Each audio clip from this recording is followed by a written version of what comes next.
Good morning, Ben Zank. Welcome on VH Berries. Thank you. Happy to be here.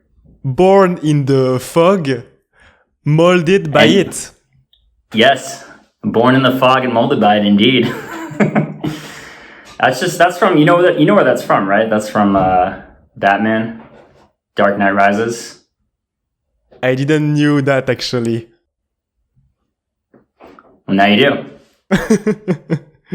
So, today something really special happened. Your mother just joined Instagram. Oh yeah. She's been on Instagram for a while, but she was always kind of like apprehensive about sharing her work with people, and she was just kind of hounding me about like sharing her work with my platform. So I was like, why not? I mean, she's always been like an incredibly fantastic artist, and also just like a huge supporter of me. Like she's definitely helped mold and shape me as a photographer. Growing up. I mean, even though I didn't really get into like art until I was 18, but yeah, she's the best. I love her, and so I was happy to try and get her some eyes on her work on the internet. And I believe that her field of work is a little bit different because she's making paintings and you are doing photography and TikToks. Yeah, not actually TikToks. I was joking about that, but yeah, she's a painter, graphic designer. She's also like an author. She's written a lot of books recently, and she has one published called Breaking Glass, which is also like a really cool book, and people can check out if they want. Right now, you have a very special philosophy because you are asking yourself if you are posting too much pictures because in fact, this year has been the most prolific for you. You have taken a lot of pictures since the beginning of this year. Yeah, for I'd say like the last 2 or 3 years, it's not that I haven't been inspired. It's just I've sort of been kind of stagnant.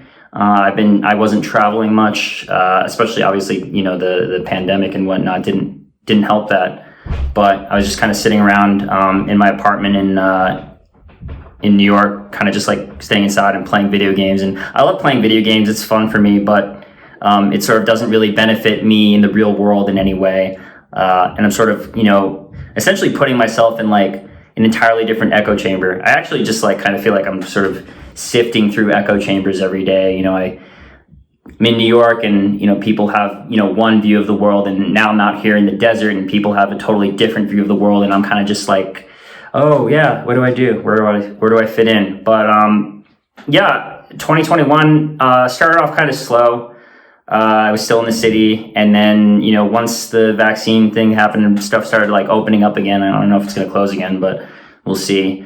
I made more of an effort to travel, and that's what I've been doing. It's sort of been like my late New Year's resolution is to just travel more and photograph every day, and that's what I've been doing. And yeah, I'm just like usually really bad at holding on to stuff once I've made a photo. I'm like, I have to share it right away. So I mean, at first it was cool, and then it's like I'm sharing something every day, and I just feel like people need more time to digest. And also the Instagram algorithm hates people who spam. But that's another story. I mean, I would share every day if I could.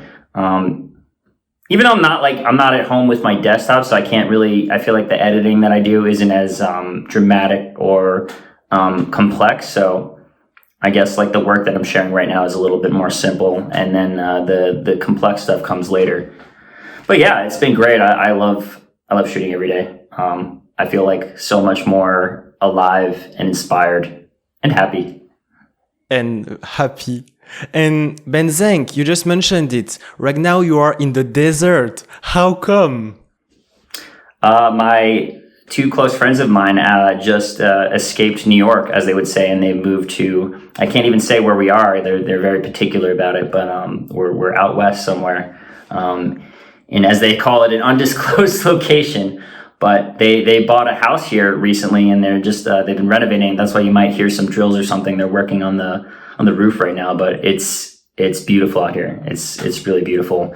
Literally, just like we drove 4 minutes just before we got on the podcast here. We just drove like 4 minutes out into the like the hills, and it's like it's beautiful. There's like no one there. Found a bunch of animal bones and whatnot. My friend, she collected them and took them home, and I guess she's going to build an altar to her cult. Two possibilities: Texas or Wyoming. Yeah, it could be Texas or Wyoming. It could be California. Could be Nebraska. I mean, I think there's some desert in Nebraska. This is very true, Benzang, because you just mentioned before that because you're traveling, of course, you are in a new environment, so it pushed you to take more pictures. So there is a link and there is a relationship. Absolutely. I have like pretty weird relationship with like it's not weird. I just have like a different relationship to like nature as I do to a more urban environment like the city. Growing up, every summer my parents would rent like a small house upstate, and I would kind of just like fuck around in the woods, like build forts or build trails, go fishing, like hunt like for tadpoles, and I was just covered in mud all the time and just always outside. And I guess that kind of changed, in my teenage years. I started going out less. I just got into video games, and I spent pretty much almost all of my teenage years just like playing video games, being addicted to video games and whatnot. I mean, I still went outside, but just not nearly as much. And when I got into photography when I was 18, it was sort of like a way for me to go back to my roots, go back to my love of nature, and it allowed me to like go back into the woods or just go out anywhere really and just be an idiot. And that's like kind of like one of my favorite parts about photography. Assuming I don't have to like deal with like people who are mad if I'm trespassing or just other people, but it's one of the funner parts of what I do. That totally makes sense, because through your art and photography, I can feel some influence from video games, because you are stimulating your imagination with a very fictional environment and very, if I can use this word, silly elements. Yeah, absolutely. I'm definitely like a pretty silly person. I mean, not always, but I definitely have like a dark, like dry sense of humor. As someone once recently put it, like sardonic would be like another good way to describe my behavior in life. I guess that's just kind of how I deal with things. Because I guess I don't know. I don't know, the way I react to things is not always like immediate and emotional. Like it kind of depends on who I'm around. Like I think like when it comes to most people, like the way I react is like sort of almost non-reactive. And then I guess like people who are closer in my life, I'm more very reactive. Like my parents are definitely people who I behave very differently around versus like someone I would have met on the street. But going back to like video games and like being silly, I think it's just always been it's always like another part of me that in the beginning, I guess when I first got into taking pictures, it was something I kind of like tried to, I don't know, maybe I didn't. Maybe I was always taking like funny pictures, but I think in the beginning I definitely tried to like be someone I wasn't. And then that's just, I guess, like part of like the process of me, like, like growing as a person is like, coming to terms with like who I am. I guess I just like, never like talk about it, but I am queer, like, like queer, gay, whatever. And I don't like openly talk about it, but I like to think that it's like kind of like pretty obvious in like some of my photos. That's like, I'm like literally like nude in like weird poses, and most people should, I guess get the idea of that. All my friends know, so it's not like I'm like closeted or anything. I just don't feel the need to be like loud about it. Like it's just who I am, and I'm cool with it. But yeah, like it's been interesting, especially because in the past I feel like we used to be more controlling over like how I presented myself in images, and now like I would say in the last like 2 years or so, I'm like way more like open to like what I do in my photographs, and I think that's been like very like liberating, freeing for me creatively, and it's like helped me to really like branch out and like just experiment. and you are presenting yourself, Ben Zank, on images through different form. And I would love to discuss more about your favorite video games, but I would assume you enjoy more the open worlds because on your art, you'd like to explore and make some new experiment. For example, some animated photography. Yeah, well, the moving photographs is something I, kind of like stumbled upon. I'm not saying I discovered it, but it's like something I stumbled upon. Chill out, Colette. About 5 years ago, when I took a photograph of my friend Elena out in the desert, and like I buried her in sand, and I kind of just like took like a video for fun, like not really thinking much of it, and then like about a year later, I, was looking through the archives and I saw that video, and like her hair was like kind of like blowing in the wind, and like everything else was kind of like stagnant, and like kind of like clicked in my head that it's like, because right back then, like cinemagraphs were really popular, but I didn't really like want to like take the time to try to learn them. I was lazy, so I was like, why not just like take a video and just like be still, and then like have like a moving element in it. So that's kind of how like the moving photographs came to fruition. I don't really release them that often, but I actually like take them all the time. Like I've done like so much video that I have like kind of like in the archives that I can release eventually. It's just ever since I got like a new camera, so it's like the files are large and I don't have space. So it's hard to edit. I'm not like a great video editor, but it's fun to do them every now and then. This is very smart, Ben Zeng, because you're taking the shortcut, because instead of taking the still pictures and animating it on the software for days, you're just filming the person for 15 seconds. Yeah, 15, 30 seconds, and then I'll do things like I'll just like slow it down a bit, and that kind of just like smooths out like like subtle movements, so it does appear like they're standing still. And even it's kind of cool because if you just slow down an image by like 10%, it kind of creates like a very like liquidy like effect. And I mean, unfortunately, you can't really like, it's hard to see some of that when you look through like a screen, especially on Instagram. It's hard to really capture those details, but if you were to view them like on a large screen, you can really see a lot of cool like subtle moving details with the images, and that's what I love about them. And what video games keeps you up at night? Oh God, yeah. I'm just a really obsessive person, so I stick to like one or two video games at a time, and those right now, even though I haven't played any video games in like weeks because I've been traveling, it's Apex Legends, and then when I'm fed up with that, I'll play like Mortal Kombat. And those are like my two go-to games right now. And it's fun because I'm like, I guess at heart, I'm like a really competitive person. And I know like photography and art is not supposed to be like a competitive thing, but I feel that way about it. But that's why I guess I need video games in my life. I need to like take my bloodthirsty competitive energy and like put it into gaming and not like put it into art, because that's sort of counterintuitive. I feel like, my fellow colleagues and photographers are, supposed to be my friends. I'm not supposed to be like actively competing with them, because everyone sort of like grows at their own pace, and that's fine. I don't know. Everyone has like a little like tagline, or you don't have to. I mean, you can do whatever you want.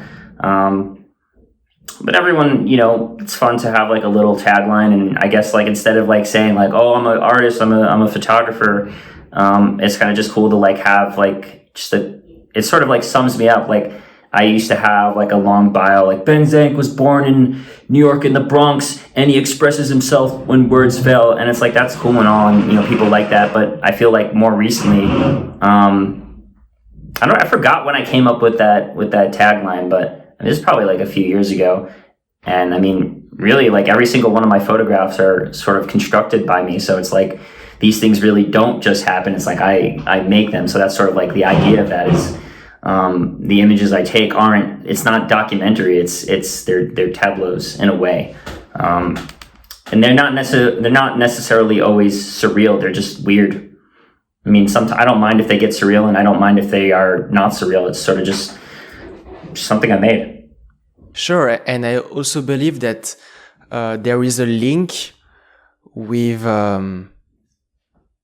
the thought that you had before, that you were not sure if your productivity and the fact of posting a lot of picture was good. And this quote, I believe, can remind people that behind every photography, there is Ben Zank who is walking to take the picture, who is post-editing it, who is thinking about it, and basically working on it.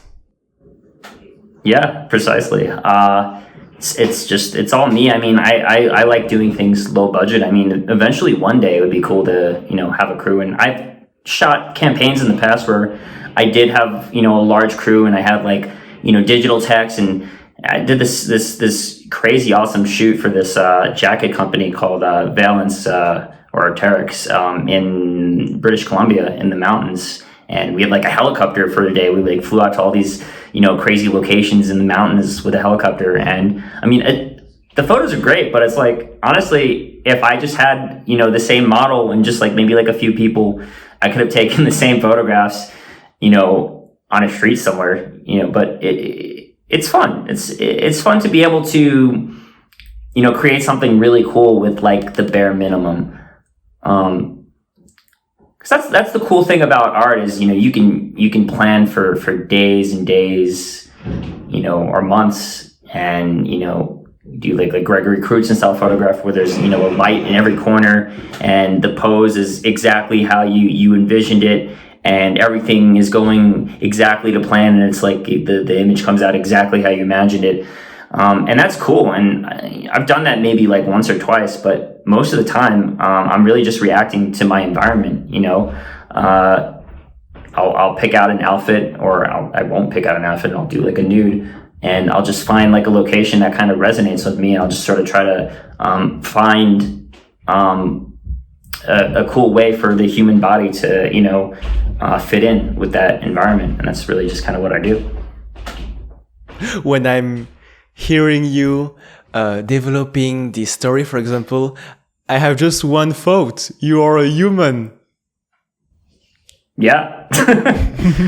As far as I know. Because yes, you like to capture others' human intimacy, emotion. That's why I was saying this. Yeah, I would say like, yeah, it's definitely like, it's definitely intimate, but like, I never, especially when I do like nude photographs, and especially when I like photograph other people nude, it's never really meant to be sexual in a way. And I think my favorite thing about my work is that hopefully people have a chance to like view the human body in a way that's anything but sexual, and more sort of like architectural, and just more of like a subject matter. I'm not saying I'm like dehumanizing people, but I think in a society where sex will sell, like, no matter what, it's kind of cool to find a way to be appealing without doing that. Hopefully. At least I try. And Ben Zank, I'm very curious about the way in which you are planning these commercial, personal projects through the years. How do you manage all of these elements? The simple answer is I don't manage anything. I don't know how to plan. I don't want to have like future clients see this and be like, oh, we can't hire this guy, doesn't have a plan. But I mean, I plan to the extent that everything runs smoothly, and that people get what they paid for. But I think the value in working with me has always been that I'm sort of like a wild animal, and you give me an idea, you give me clothing or whatever, you give me a product, and I kind of go out and create something that's different and unique and catches one's eye. And that's what I like. A lot of images in the past where I did have to plan, like we executed what wanted to be done. Like we got the shot, we got what we planned for, but it's just at that point it's kind of boring. Maybe it's interesting to other people, but personally to me, I think it's kind of boring to, you know, have something that you have already envisioned like come to life. I think it's more exciting for me to go out and not know what I'm going to get. And then, you know, when I get back at home and I load the pictures up in Photoshop and I, you know, start working with it, because I'm not afraid to manipulate my images. Sometimes I do everything in camera, and sometimes I'll spend, you know, hours, days on Photoshop to, you know, get the effect I want. But like, it's like a box of chocolates, really. Like, you know, you take a picture and then you have no idea if it's going to be good or not, and then 3 days later you're like, oh wow, it's actually not bad. I mean, ultimately the audience will decide if they like it or not. You know, maybe you just posted it on a good day, or, you know, you didn't post at the right time. It's always like an emotional dance, you know, sharing your work online. There's always those gems. There's like, you know, in the photo world we call them bangers that are always going to do well, but I think everything else is sort of a matter of like, you know, timing and, you know, when people are in the mood to absorb certain things.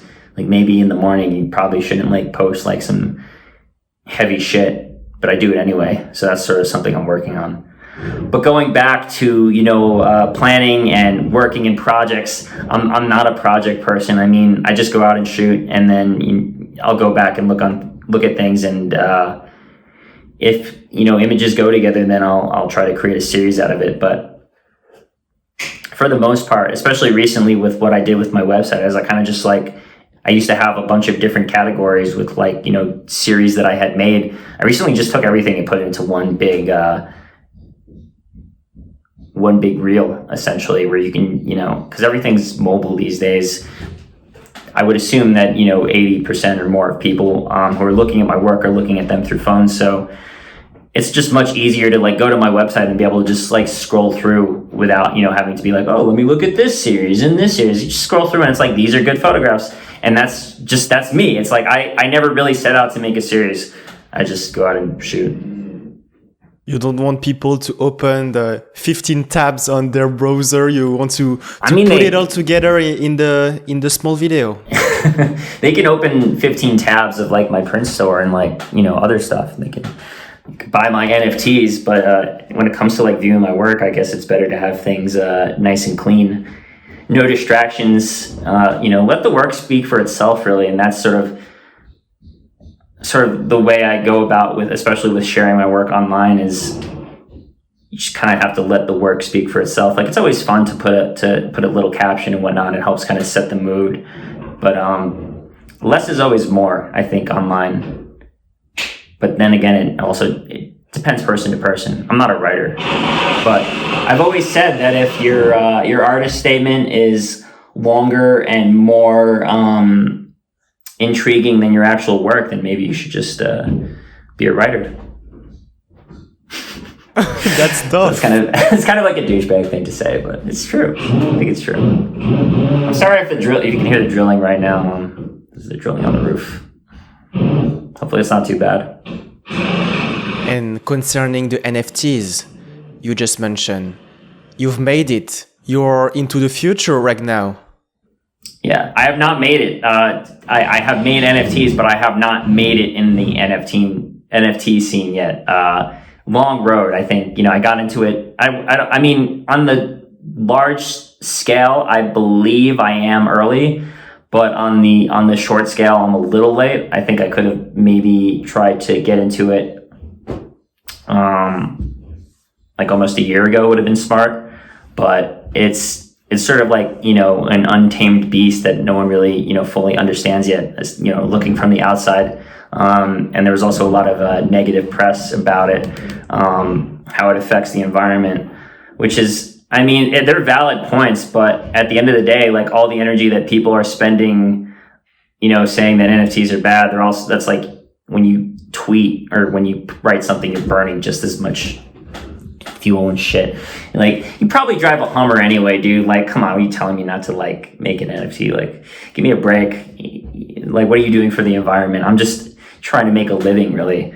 And that's like the kind of cool thing about the NFT scene is it's while there's obviously always the art scene's always gonna have people who don't care about art. They're just they're out to make a profit, and you can't really. What are you gonna do? Like as long as they're buying work and supporting other artists, then I think it's fine. But what's great about it is that it's sort of given artists a way to essentially immortalize their work beyond what we originally thought possible and make a living. I know a lot of people who are starting to make some serious money from it, which is great. But it's not like something to like jump in and think you're going to just immediately make like tens of thousands of dollars. Like you have to be genuine. You have to make good work. Like, I mean, there's always people who are going to, sell stuff just because, but I think you should always put your work first before, just trying to make like an easy, thing that's going to just like sell like quick. Concerning the couple NFTs that you have published recently, are they pictures that are coming from the past, or are you always creating new contents, especially for this new technology? I think going forward, I'm gonna be creating stuff exclusively for to be minted as NFT. But right now, the three images that I have available are photographs that I've made in the last 2 months, and also actually the last 2 years, that I think are sort of like really important to me, really important and unique images that sort of, I guess, I don't know, they just make me feel things. They're just some of my favorite images I've ever taken, and I would like to believe that eventually someone will feel the same way about them. And I think it's cool to definitely make like new work just to be minted as an NFT, but I think it's also, there's something to be said for knowing that you've created something that's like really unique and really cool, and then giving other people an opportunity to own that. So that's why I minted stuff that I've already made, and I mean naturally I just think it's gonna like it's gonna travel better through the internet when I already know that it has a track record of being like good work. Because it's hard for me to sometimes know if something that I made is good or not. I actually one of my highest grossing photos of all time, I thought it was a piece of trash. I actually thought it was a piece of trash. It's like the photo with the girl on the yellow slide. I remember when I shared it, I'm like, no one's gonna like this photo, and then everyone likes it and it gets shared a lot. So it's almost impossible for me to know if something's going to be good or not. Or like I know when I like something, I just don't know when other people are going to like it. So I go by my gut feeling, but everyone's got their own opinion. And I also think, Ben Zank, that this is important to do the things and the piece of art for ourselves in the first time, to have joy and to be happy with this. Absolutely. I always have a blast when I go out shooting. I don't always have a blast when I'm like editing and my computer's like crashing and being slow and shitty, but being out there and just like doing weird stuff in the woods or on the street, it's fun. It's definitely fun to do that. So it's what I live for. That's what you're living for. Thank you so much, Ben Zank, for your time. And thank you. Yeah, it was great.